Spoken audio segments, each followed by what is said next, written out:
Before you watch this episode of our City Current radio show, I want to invite you to join City Current's e-learning and online personal development platform called Growth Current. I'm Jeremy Park, host of the City Current radio show and CEO of City Current. Growth Current is your exclusive ticket to attend virtual events with global thought leaders, national guest speakers, and experts who can help you grow personally and professionally. It gives you access to success secrets, lessons learned, learning modules, and so much more. Being online, you can join us from anywhere in the world. Subscriptions are only $8 a month, or you can do bulk subscriptions for your team. Check out growthcurrent.com to learn more and to join us in our efforts to power the good. And now, on to the show. Welcome back to the City Current Radio Show. I'm your host, Jeremy Park. We're honored to be with our next guest talking real estate, Brian Cournoyer. He leads a team with Compass Real Estate. How are you doing, Brian? What a fabulous intro. Could there be anything more exciting than talking about real estate? Hey, if you are if you're looking for a new home or looking to sell one, it is exciting, isn't it? Amen to that. It's exciting. The concept's exciting until you dive into it and you realize it's kind of hard right now. So, yes. Well, thank you for having me back on the show. Proud to be a member of City Current. Love everything you guys do around town here. And yeah, always thrilled to talk real estate to our audience.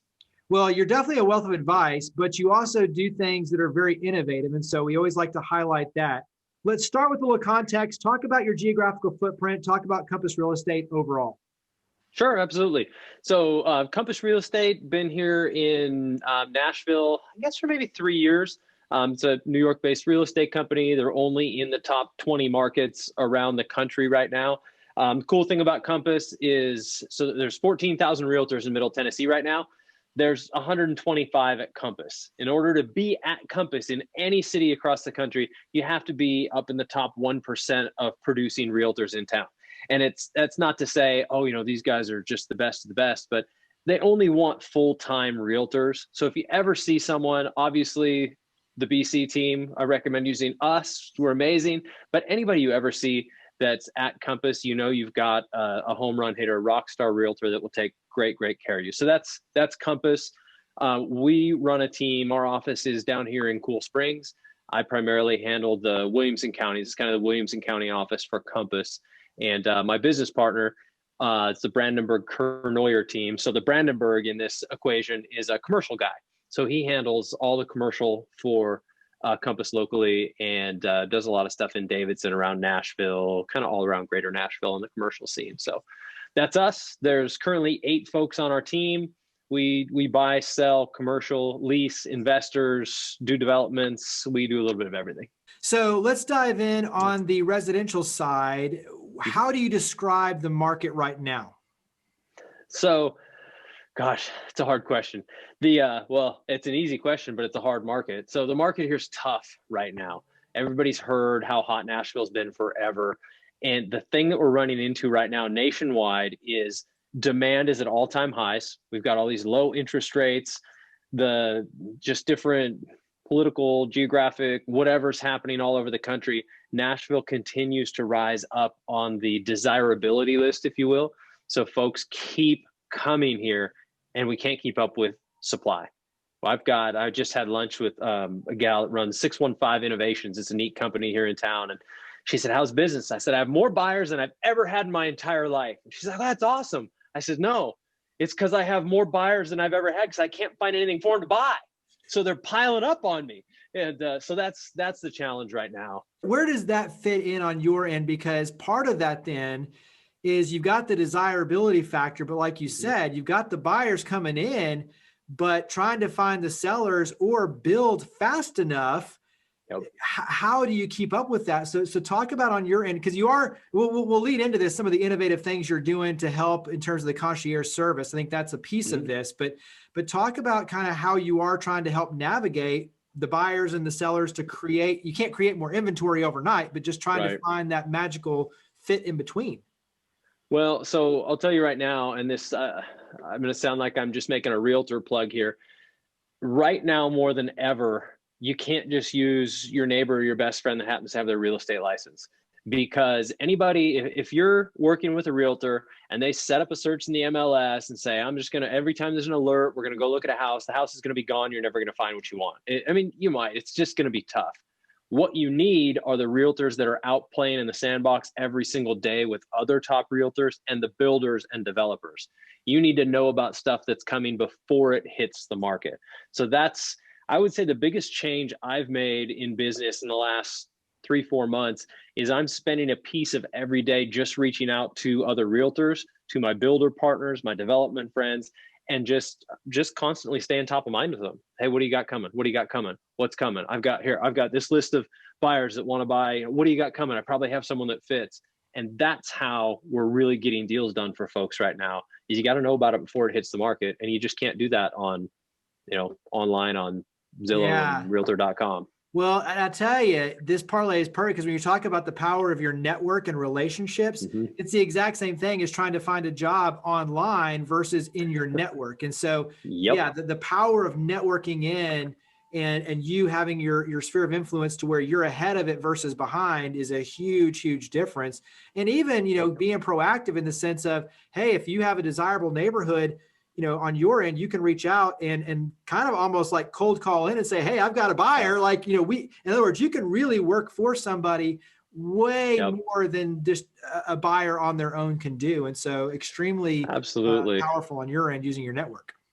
Well, I tell people all the time, just look up your realtor, look at their production. If you can't do that, call me, I'll look it up, I'll send it to you. Just make sure they do a lot of deals, because oftentimes if I've done deals in XYZ neighborhood, I have relationships with those people. I keep up with my past clients. I can call them and say, I got somebody else that wants to live in, Cottonwoods, the hot neighborhood you can't get anything in down here. Well, I know people over there. We can call them. We know about stuff that's coming before it hits the market. I mean, at least we try. All you can do is do your best and put those feelers out there. But sometimes planting a seed, if you say, hey, somebody's willing to buy your house and they know they don't have to go through all those hoops and it can be a pretty quick deal, that's where some magic can happen. Talk about the concierge service, because I think it's really cool what you're doing on that side. Sure. So obviously, if we could ask for one thing in the whole world right now, it would be more listings. We need people that want to sell their house. One thing that Compass does, so Compass is like SoftBank funded. They brought in a lot of money to build this out. It's kind of a technology company that they built out. Well, as a product of doing that, they said, what do the top realtors in the world do for their clients? And they found one of the things was, if a client is looking to list a home and they need to repaint, put in carpet, do a few updates in a bathroom, XYZ. And it's like, hey, this is going to cost $30,000 to do that to your house, but I'm going to get you $50,000, $80,000, $100,000 more by spending that money. The realtors, the top realtors in the world, they'll just go in and pay for that. And then they'll have their clients pay them back out of the proceeds when they sell the house. So the client's like, shoot, yeah. Or if someone here says, I just don't have $30,000 cash to put into a house.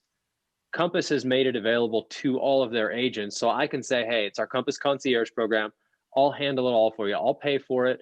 No interest, no fees. You just pay me back at closing. We'll take care of all the updates and make your house look perfect to get it on the market, which is, it's huge. And it's free money for them to use, play with our money, get it done. We just have to be responsible in the fact that we don't just go, hey, I got free money.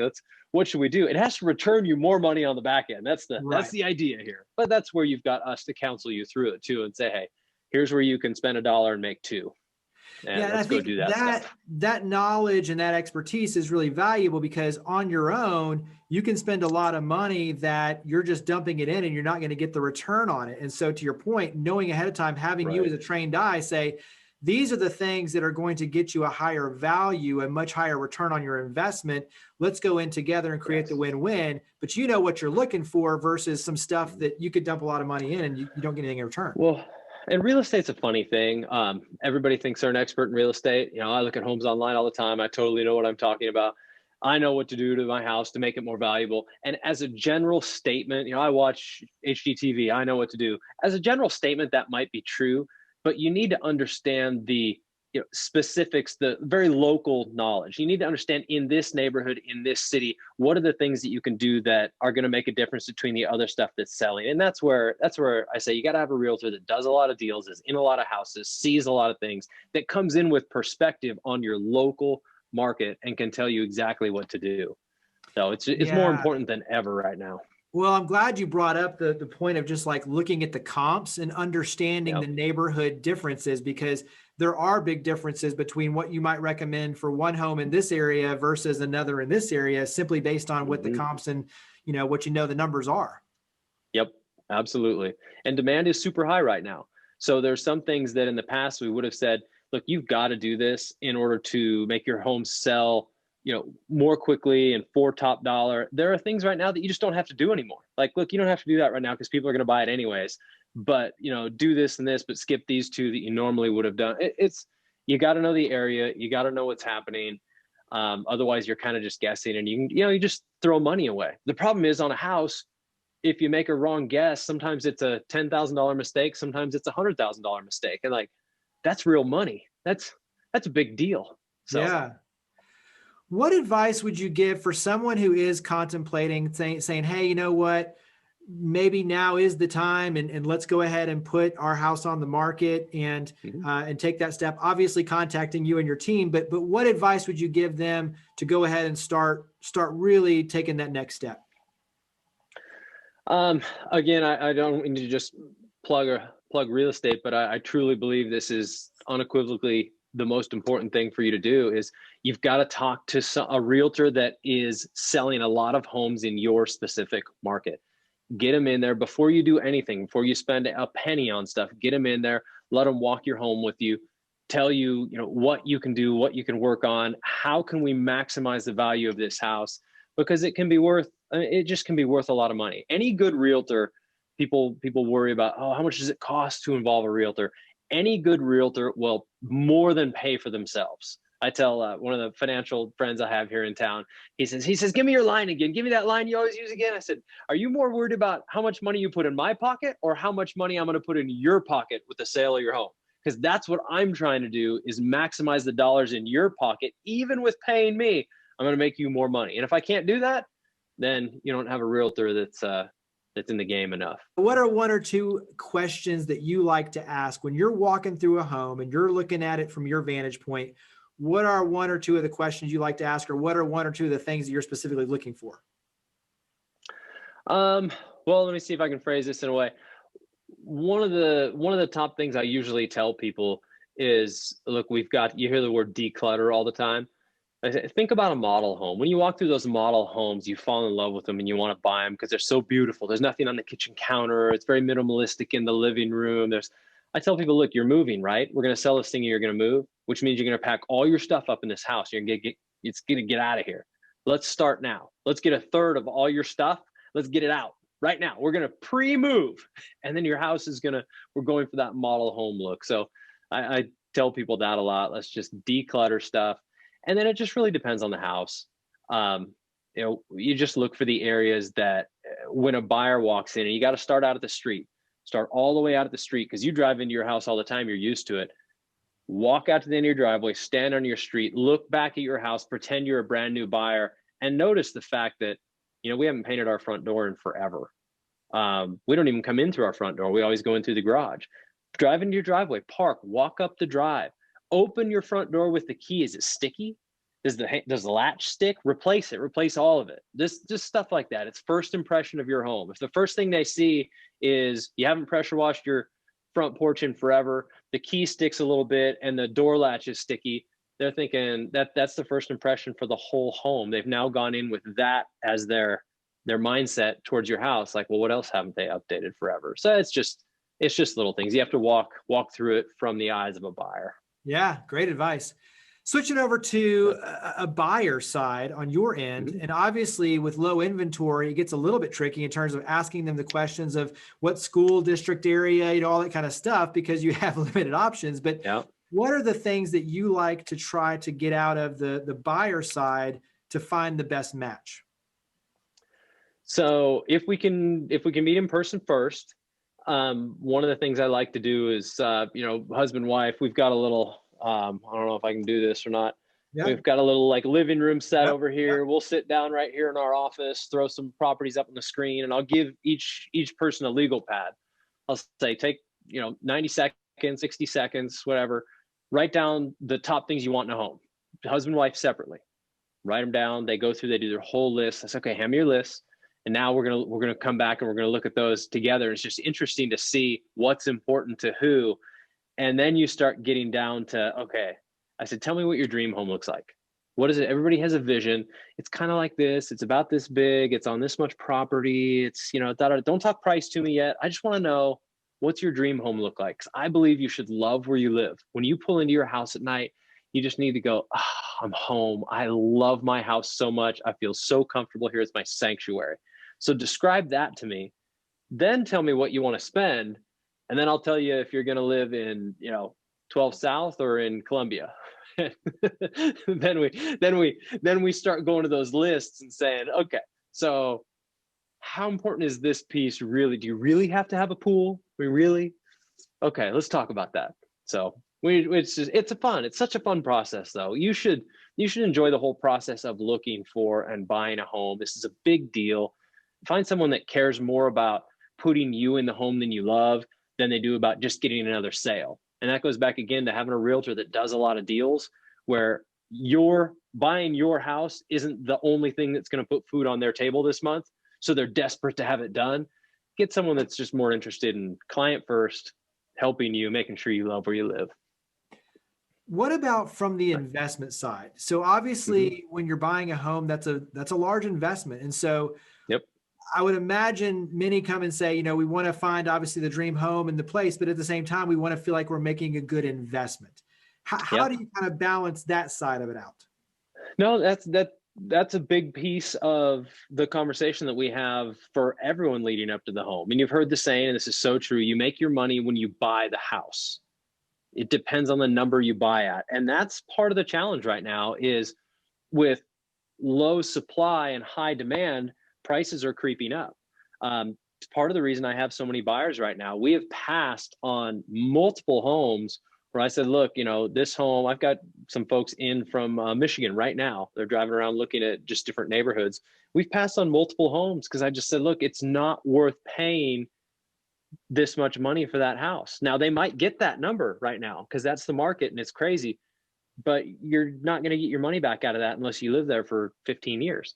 So let's just pass on that and we'll find one that we can buy at the right price. It's all about, you've got to know the market, you've got to know the comps, and you just have to be willing to advise your clients to walk away from a deal if we can't get the price right.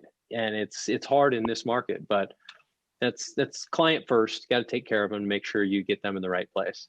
So there's so much uncertainty right now. Sorry, I'm being long-winded, but where's the market going? What are the predictions for 2021? There's just a lot that goes into it. Wrap up and talk about just, during the pandemic, obviously it can be a little bit more challenged, but you mentioned the technology makes it easy. Mm-hmm. You're still rocking and rolling. You've got safety things in terms of like booties. Give us a couple of just the feel good things on your end in terms of protecting both sides. Sure. No, absolutely. So, through COVID, people were kind of shut down for a little while, maybe a little skittish of having folks in their home. It's part of why we don't have as many listings on the market right now. People were maybe a little skittish to go out and look at homes. On one hand, it's helped because we can say, someone doesn't come to town and say, hey, here's 20 homes. I want to go see all of them. We say, hey, go drive by all 20 of them and then pick the 5 that you really, really like, and we'll only open 5 doors. And so on that, from that aspect, it's kind of helped. But pandemic, shutdown, it doesn't matter. There are life events that are still happening for people where they have to move no matter what's going on. So we just do everything we can to be safe. On our listings, we provide little booties for folks. We have masks that people can wear. We have hand sanitizer stations out. I've actually got right here on my desk, I've got Churchill Mortgage. He gives us a whole bunch of these little, hand sanitizer deals.